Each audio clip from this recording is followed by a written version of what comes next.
Hey everybody, Bosco Piper UK, and today I'm going to be smoking an Undercrown Shade. This is a Robusta size, as you can see. I've never had these. I've had a fair few of the regular Undercrown. I guess you'd call this Maduro. This is a Toro. That's probably a 6.5 by 52, probably. What does it say there? 52 by 152 mils. So it's probably a 6.5, something like that. And I like these. These are very nice.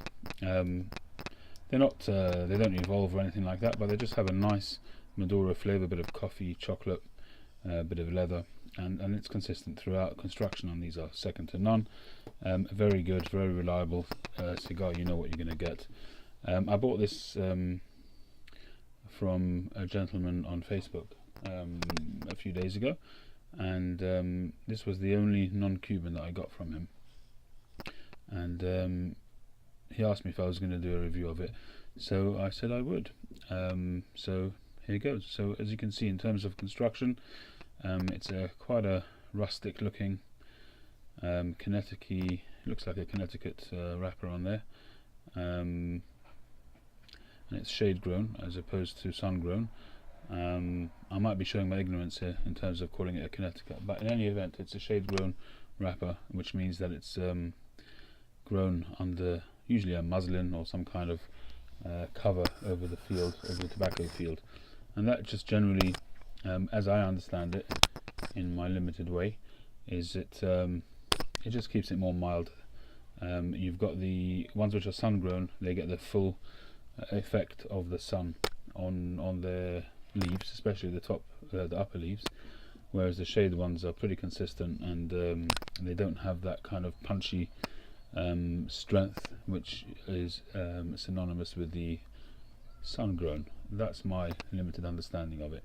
So essentially, if you were to see the tobacco field, you would see a field literally covered by a tent, almost a muslin tent of some kind. That's the Undercrown Shade. So I'm going to get it cut up and prepared, and we'll see how we go. I've taken the bands off. We're just talking about the construction. If you have a look there, got a really deep cap. There's the line, and some of the Cubans, they're a bit haphazard, but I think that, you know, when you've got a nice long cap like that, much less chance of spoiling the wrapper when you're cutting. And although I've got a variety of cutting tools, I've got the V cutter, which I really am impressed with, and I've got the Calibri punch, which I also enjoy using, and I've got the Aderini double punch, which gives me a really nice large aperture punch for the larger ring gauge cigars. But I must be honest that although I wouldn't call these ones novelties, I'm really kind of going back to basics and doing a lot of straight cuts these days. And I use my Zycar and some of the, the usual basic guillotine style ones which I keep in the car, and I just find that you get the best draw on a straight cut. Now on the New World cigars, I think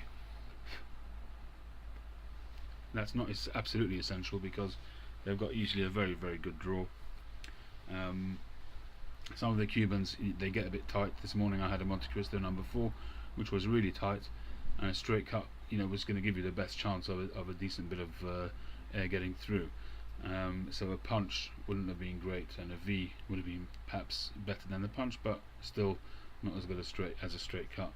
There are some cigars which I really do enjoy having a punch with. For instance, the specially selected, the Ramon Allones specially selected, I do like that with a punch, and so on. But generally speaking, the ones which have got a nice flat cap, those really work well with a punch, and the ones which are more of a domed top, I generally favour either a cut or a V.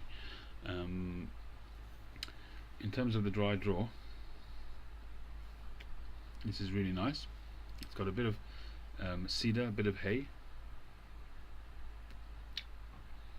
a bit of chocolate, but quite mild. So we'll get it lit and come back. So we're well into the first third, and as predicted, it smokes very well. Construction is very good. The burn line is not super, but it draws very, very well. A decent amount of smoke. Flavor-wise, there's some hay, there's some leather. I would say that the flavor profile is on the brighter end of the spectrum, rather than the deeper Maduro flavors. You're getting a bit more of the grassy hay flavors. There's a bit of pepper in there, there's a little bit of coffee in there, and I'm getting a little bit of a richness, like an aniseedy stroke licoricey kind of flavor coming with that, which is the type of flavor which I would get on a Connecticut wrapper often. I mean, the wrapper in this kind of size cigar is not going to have a huge effect on the flavor, but it will have some effect on it.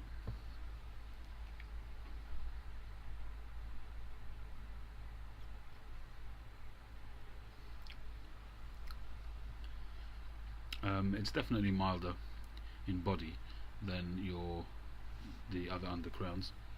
And the other ones have got a more deeper chocolatey, earthy kind of profile, and these ones don't really have that. It does have a bit of a roasted coffee profile in there, together with that lighter, brighter kind of Connecticut kind of flavor, but it does have that.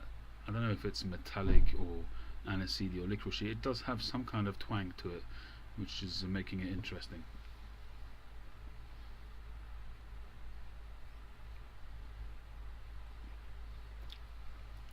A decent amount of smoke output.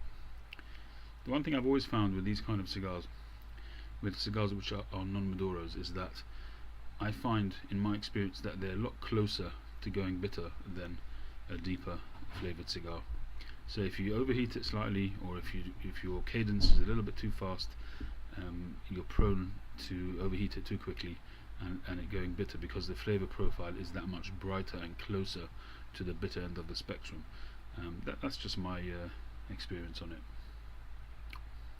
and it's kind of because of that I've kind of generally tend to go for the deeper flavored cigars, not necessarily in strength, but in the body of flavor. I tend to go for the more earthy, chocolatey, sort of deeper kind of flavors, simply because for me, they've got a wider spectrum of flavor and more tolerance before it goes too far over into bitterness.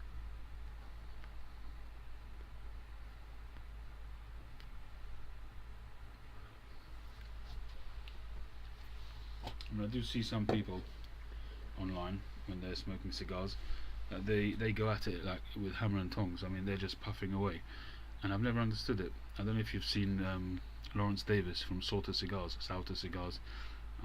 If you watch some of his videos, and I absolutely love his videos because they're just sort of they're very characterful, but he's chomping away at the bit there. I mean, he's really chewing it right down, and I never understand how he can motor through a Robusta sized cigar in maybe 20 minutes, maybe a bit more, and he'll never talk of bitterness. He'll always be talking about the flavors and talking about the strength and so on, whether he likes it or not. And he's very fast to give a rating to a cigar. Sometimes he'll do it within 5 minutes,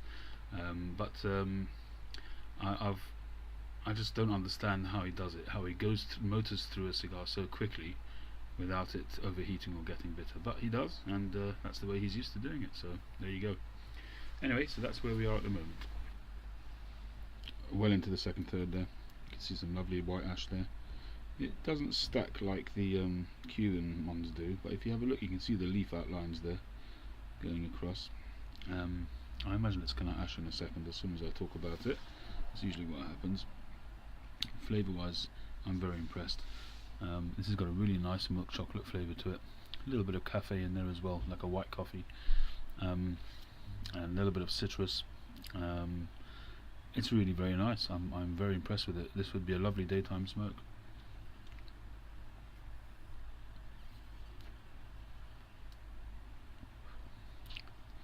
This is like, for me, it's like a milder version of this.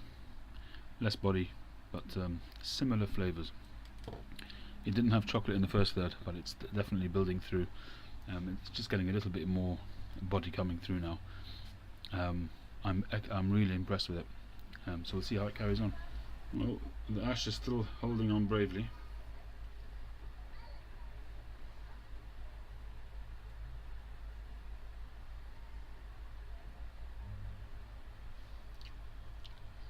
Flavour's possibly milded out a little bit. A little bit of an issue with the wrapper there, has got a little bit of a crack forming there. But I will say that I only received this yesterday, so it's been in the post. So in truth, if it tastes as good as it does straight after travel without it being in the humidor at all, this is pretty good.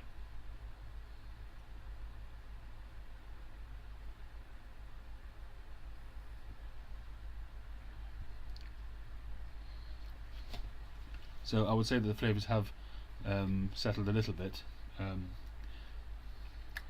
It's still there, still got that mild coffee, mild chocolate.